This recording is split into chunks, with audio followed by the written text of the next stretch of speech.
Nous avons donné les fonds pour ton mariage à ta sœur. Elle mérite un vrai mariage. Papa l'a dit comme s'il était fier. Je n'ai pas pleuré. J'ai juste regardé mon fiancé. Il s'est levé, a sorti son téléphone et a dit « Devrais-je leur dire ce que je fais dans la vie ?» Le sourire de ma sœur a disparu. Papa n'a pas baissé la voix en le disant. Il a poussé l'enveloppe sur la table comme un trophée et m'a dit « Nous avons donné les fonds pour ton mariage à ta sœur. Elle mérite un vrai mariage. » La pièce s'est figée. Ma mère a hoché la tête.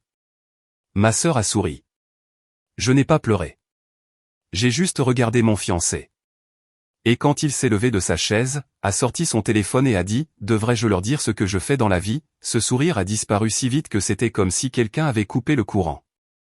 Mais la vérité n'a pas commencé à cette table. J'ai grandi dans une maison où l'amour était toujours sous les projecteurs, et d'une manière ou d'une autre, la lumière ne restait jamais sur moi bien longtemps. Mes parents croyaient en la réussite comme certaines familles croient en la religion. Mesurés, affichés, vénérés. Les murs de la salle à manger en étaient la preuve. Chaque cadre contenait une étape importante de la vie de ma sœur. Ses trophées de débat, son admission à l'université, sa première promotion. Mes souvenirs vivaient dans les ombres entre ces cadres, silencieux et non célébrés. J'ai appris très tôt à me déplacer dans cette maison sans attendre grand-chose. Je gardais la tête baissée, me suis construit une petite carrière en tant que designer indépendante, et je prétendais ne pas remarquer à quelle fréquence les conversations revenaient à la fille qui les rendait fières. Ce n'était pas de la jalousie. C'était la douleur d'être à moitié visible dans l'endroit qui m'a élevé. La seule qui me voyait entièrement était la femme qui vivait juste en face de ma chambre d'enfant, ma grand-mère. Elle me mettait des biscuits chauds dans les mains et disait que la douceur servait à équilibrer les choses, car le monde n'était pas toujours juste. Elle a apporté de la douceur à une vie qui ressemblait souvent à du papier de verre. Mon fiancé l'a rencontré avant de rencontrer qui que ce soit d'autre dans ma famille. Il est arrivé avec un simple pull et un jean usé, une bonté dans les yeux que ma grand-mère a immédiatement reconnue. Ils ont parlé pendant 1 heure ce premier jour. Quand il est parti, elle m'a serré le bras et a murmuré « Il est plus solide qu'il n'en a l'air ». Elle avait raison. Il n'a jamais essayé d'impressionner. Il se présentait simplement avec une force tranquille dont je ne savais pas que j'avais besoin. Mes parents n'ont rien vu de tout cela. Pour eux, sa simplicité signifiait insuffisance. Il posait des questions vagues sur son travail, mais seulement de la manière dont on coche une case que l'on a déjà décidé de laisser vide. Comme ils n'entraient pas dans les détails, ils ont écrit leur propre histoire, qu'il manquait d'ambition, qu'il n'était pas à son niveau. Ils n'ont jamais demandé à quel niveau je voulais être. À l'approche de la saison des mariages, la tension s'est intensifiée. Ma sœur pouvait à peine contenir son excitation en énumérant les lieux, les menus, les acomptes déjà versés. Mes parents hochaient la tête avec cette approbation chaleureuse que j'avais poursuivie pendant des années. J'observais en marge de la conversation, prétendant que le nœud dans mon estomac n'était que du stress. Ma grand-mère l'a remarqué. Elle remarquait toujours tout. Un après-midi, alors qu'elle taillait les roses dans son petit jardin, elle a dit, parfois, les pièces les plus bruyantes sont celles qui contiennent le moins de vérité. Je n'ai pas compris à l'époque, mais j'allais comprendre. Tout, le favoritisme, le déséquilibre, les fissures dans notre famille, menaient à ce dîner du dimanche. La nuit où mon fiancé s'est levé et où la vérité a enfin éclaté au grand jour. Les semaines qui ont suivi ce dîner se sont resserrées autour de moi comme une étreinte lente et délibérée. Chaque conversation dans ma famille revenait au mariage de ma sœur, à ses visites de lieux, à ses essayages de robes, aux acomptes qu'elle avait versés avec confiance. Ma mère répétait la phrase « un vrai mariage », si souvent qu'elle a commencé à sonner comme un jugement gravé dans la pierre. J'ai essayé de laisser cela glisser sur moi, mais chaque mention ressemblait à une autre petite main me poussant hors de ma propre vie. Mon père n'aidait pas. Il jetait un regard à mon fiancé avec le sourire poli que les gens utilisent lorsqu'ils sont sûrs d'être généreux. La stabilité est importante, a-t-il dit une fois, en remuant son café comme si le rythme le calmait. Vous devriez réfléchir attentivement avant de prendre des engagements que vous ne pouvez pas tenir. C'était formulé comme un conseil, mais le message était clair. Il ne croyait pas que nous pourrions nous débrouiller seuls. Il ne croyait pas que je pourrais construire quelque chose de durable avec un homme qui n'étalait pas ses réussites. Ma sœur absorbait tout cela avec une joie vive et inconsciente. Elle s'asseyait sur le canapé pour décrire les arrangements floraux, son excitation débordant tandis que mes parents se penchaient, suspendus à ses lèvres. Je restais silencieuse, les mains jointes sur mes genoux, me demandant comment une famille pouvait faire de la place si facilement pour une fille et laisser l'autre pressée contre les murs. Le tournant s'est produit à l'aéroport. Ma grand-mère avait été invitée, ou du moins nous croyions qu'elle l'avait été, à se joindre à eux pour un court voyage de célébration. Elle s'était habillée avec soin ce matin-là, lissant son chemisier avec un espoir qui me serrait la gorge.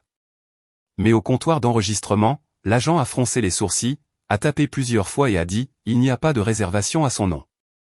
Mes parents ont échangé des regards rapides, de ceux qui ne durent qu'une seconde mais qui disent tout. Ma sœur fixait son téléphone.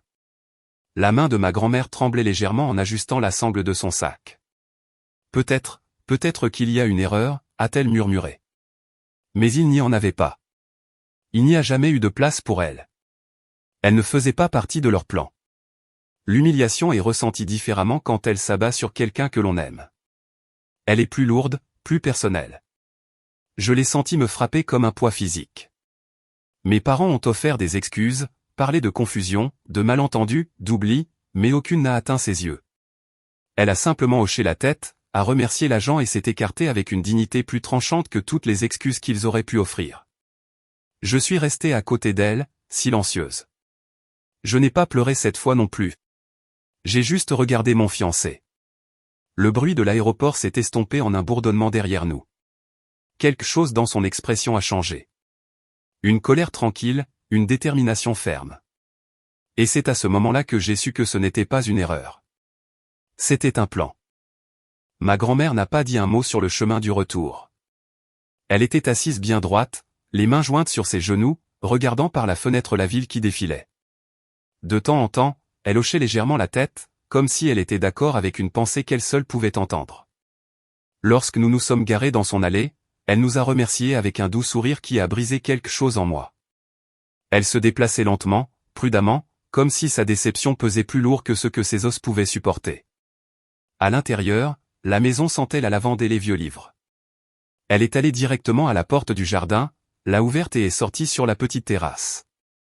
Je l'ai observée depuis le seuil alors qu'elle s'agenouillait parmi ses roses, touchant chaque tige comme pour s'excuser de les avoir laissées, ne serait-ce que pour une matinée. Le silence qui l'entourait semblait fragile, comme une pièce où quelqu'un venait de recevoir une mauvaise nouvelle, mais ne l'avait pas encore dite à voix haute. Quand elle a finalement parlé, sa voix était stable. Ils ne m'ont pas oublié, Anna. Ils ont décidé que je n'étais pas nécessaire.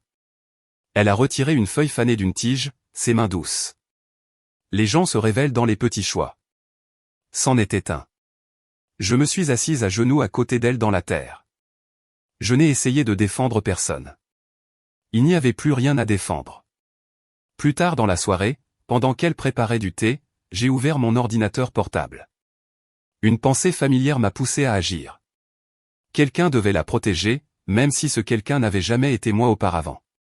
J'ai cherché tout ce que je pouvais trouver sur la maltraitance financière envers les personnes âgées. Plus je lisais les définitions, les signes avant-coureurs, les exemples, plus une clarté douloureuse s'installait. Ce n'était pas seulement le billet oublié. C'était la façon dont mes parents parlaient de ces économies, la façon dont ma sœur plaisantait sur la réaffectation des ressources. La façon dont les décisions étaient prises autour d'elle au lieu d'avec elle. Toutes les pièces se sont tranquillement mises en place. Quand Liam est entré, il s'est arrêté derrière moi, lisant par-dessus mon épaule. « Tu penses qu'ils ont franchi cette ligne ?» a-t-il demandé doucement. « Je pense qu'ils l'ont effacée il y a longtemps. » Ma voix m'a surprise. Elle n'était pas tremblante. Elle n'était pas hésitante. Il a posé une main sur mon épaule, me ramenant à la réalité. Alors nous n'attendrons pas qu'il recommence. Le lendemain, nous avons rencontré une personne spécialisée dans la protection des adultes plus âgés. Elle a écouté attentivement, posé des questions précises et n'a pas sourcillé quand j'ai décrit l'incident de l'aéroport. Lorsqu'elle a exposé nos options, la pièce a semblé changer. Le pouvoir que j'avais senti m'échapper pendant des années est revenu d'un coup. Silencieux mais solide. Au moment où nous avons quitté son bureau, le plan était établi. Et quand ma famille reviendrait de son voyage parfait, elle ne serait pas accueillie chaleureusement. Elle ferait face à des conséquences. Ils ont atterri un jeudi après-midi, faisant rouler leurs bagages dans le hall des arrivées avec cette confiance désinvolte des gens qui croient que le monde se pliera toujours à leur volonté. Mes parents avaient l'air détendus, bronzés, discutant des restaurants qu'ils avaient aimés. Ma sœur marchait légèrement en avant, faisant défiler les photos sur son téléphone, planifiant probablement déjà celle à publier. Il ne s'attendait pas à ce que quelqu'un les attende, mais Liam et moi nous tenions au bout de la barrière, et à côté de nous se trouvait l'avocate, calme, posée, tenant un dossier assez épais pour faire vaciller le sourire de mon père avant même qu'il ne nous atteigne. Ma mère a ralenti la première. « Anna, qu'est-ce que tu fais ici ?» Ma grand-mère s'est avancée de derrière nous. Elle avait insisté pour venir, non par colère, mais parce qu'elle voulait être présente, voulait que sa voix compte pour une fois. Elle portait un cardigan bleu marine et tenait son sac à main soigneusement devant elle, comme pour se préparer à un impact.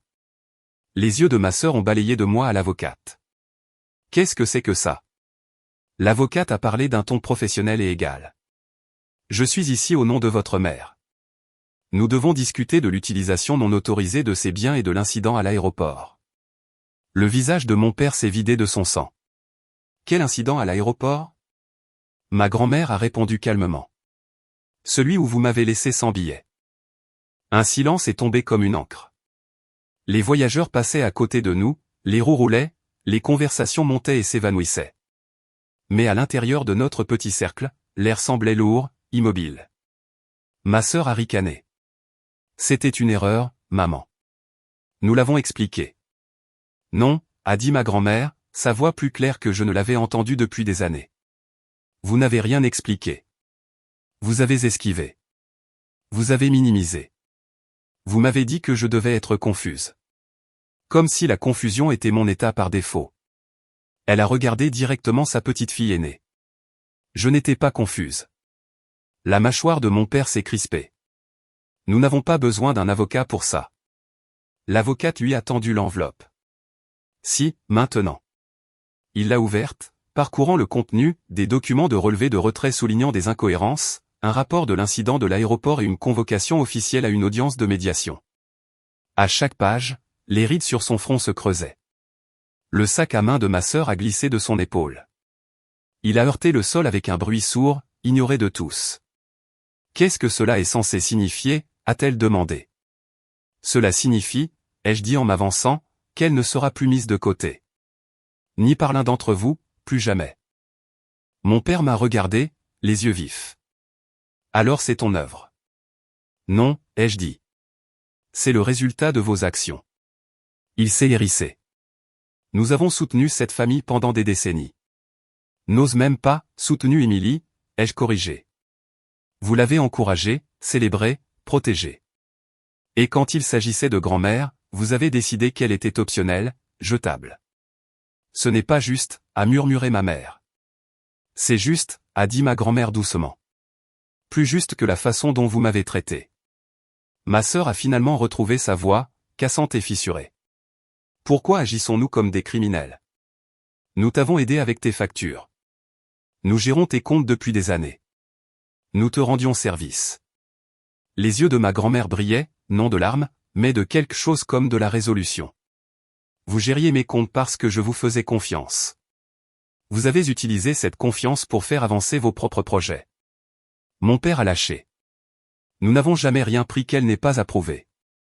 L'avocate est intervenue, ferme et imperturbable. L'intention sera examinée lors de la médiation. C'est le schéma qui compte. Le contrôle des finances. La prise de décision sans consentement. L'exclusion des voyages. Ce sont tous des indicateurs d'exploitation financière. Le sang-froid de ma sœur s'est brisé. C'est ridicule. Dis-leur, papa. Mais papa ne faisait que fixer les papiers, son assurance s'effondrant. Pas encore par culpabilité, mais par peur de conséquences qu'il n'avait jamais imaginé pouvoir l'atteindre. Ma mère a regardé Liam, cherchant un terrain d'entente. Tu la laisses déchirer la famille. Liam n'a pas bronché. Je la soutiens pendant qu'elle protège quelqu'un qui méritait d'être protégé bien avant aujourd'hui. Ma sœur a laissé échapper un rire sec. C'est ça, le truc? Tu joues au héros? Tu nous as à peine dit ce que tu fais dans la vie. Liam a expiré lentement, de manière contrôlée. Tu as raison, a-t-il dit. Je ne l'ai pas fait. Ma sœur a levé les yeux au ciel. Bien sûr que j'ai raison. Tu le cachais. Non, a-t-il corrigé. J'ai été sélectif avec les personnes en qui j'ai confiance. Il a mis la main dans sa veste et a sorti son téléphone. Il n'a pas haussé la voix. Il n'a pas cherché à impressionner qui que ce soit. Il a simplement ouvert une page et l'a tendue pour qu'il la voie. Voici ce que je fais dans la vie. Ma sœur s'est penchée et son visage s'est décomposé. La confiance a glissé de ses traits comme de la peinture rincée par l'eau. Toi, a-t-elle balbutié. C'est toi qui dirige ça. Il a hoché la tête une fois. Mon père a cligné des yeux rapidement. Mais tu as dit que tu travaillais dans la tech. C'est le cas, a dit Liam. Simplement pas de la manière que vous supposiez. Ma mère a mis une main sur sa poitrine. Mais pourquoi n'as-tu rien dit plus tôt? Parce que le succès n'excuse pas le manque de respect, a-t-il dit, et le respect n'exige pas le succès. Ma grand-mère a souri faiblement à cela. Mon père a essayé de se reprendre, a tenté de se draper de dignité comme d'un manteau déchiré. Impliquer des avocats quand même. C'est extrême. Ce que vous avez fait était extrême, ai-je dit. La laisser à l'aéroport était extrême. Utiliser ses économies sans sa pleine compréhension était extrême. Ma sœur a croisé les bras. Très bien. Vous voulez nous humilier? Félicitations. Ce n'est pas de l'humiliation, ai-je dit calmement. C'est une question de responsabilité. L'avocate s'est approchée. Vous devrez confirmer une date pour la médiation. C'est obligatoire. La voix de ma mère a vacillé. Qu'est-ce qui se passe si nous ne le faisons pas? Alors le tribunal procédera sans votre participation, a répondu l'avocate. Une pause, un changement. Ma sœur a murmuré, papa, fais quelque chose. Mais il ne pouvait rien faire. Pour la première fois de ma vie, mon père n'avait aucun levier, aucun angle d'attaque, aucun discours préparé. Il a regardé ma grand-mère, non pas avec affection, mais avec la prise de conscience naissante que le pouvoir qu'il avait eu sur elle avait disparu. Ma grand-mère a soulevé son sac à main, le posant sur son épaule. Je rentre à la maison maintenant, a-t-elle dit. Anna va me ramener. Elle s'est retournée, et pendant un instant, je l'ai vue, non pas comme fragile, mais comme redoutable, quelqu'un qui s'était enfin souvenu de sa propre valeur. Quand nous nous sommes éloignés, la voix de ma sœur s'est élevée derrière nous, se brisant sous le poids de conséquences qu'elle ne s'était jamais attendue à affronter. Ça va tout gâcher. Liam a jeté un regard en arrière, une seule fois. Non, a-t-il dit. Ça va tout révéler. Et ce fut le cas. La médiation a eu lieu 6 semaines plus tard dans un bureau tranquille du centre-ville. Pas de toge de juge, pas de coups de marteau spectaculaires, juste une longue table, un médiateur neutre, et le poids des choix enfin exposé à la lumière. Ma grand-mère était assise à côté de moi, les mains soigneusement jointes, sa voix stable alors qu'elle confirmait chaque détail, les retraits qu'elle ne comprenait pas entièrement, le voyage qu'on lui avait promis. L'humiliation de l'aéroport qu'elle pouvait encore sentir dans ses os. Mon père a essayé de justifier. Ma mère a essayé d'adoucir. Ma sœur a essayé de nier. Mais les faits ne se sont pas pliés et le médiateur n'a pas sourcillé. À la fin de la séance, les fonds de ma grand-mère ont été restitués.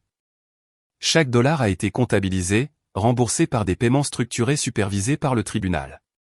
Elle a également mis à jour son testament, discrètement et sans cérémonie, retirant ce qu'il avait traité comme une obligation plutôt que comme une famille. Elle ne l'a pas fait par vengeance. Elle l'a fait pour protéger sa paix. Après cela, elle a emménagé dans une petite maison près d'une jardinerie. Elle a de nouveau planté des fleurs, des roses, des hortensias, des herbes qu'elle gardait près de la fenêtre. Elle semblait plus légère, debout au soleil, comme si ses épaules s'étaient enfin détendues après des années à se faire petites pour maintenir le calme dans la famille. Quant à moi, quelque chose a changé.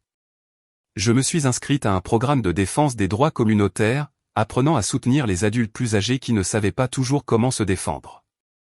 Cela ressemblait à une vocation, comme le début de quelque chose que j'aurais dû faire il y a longtemps.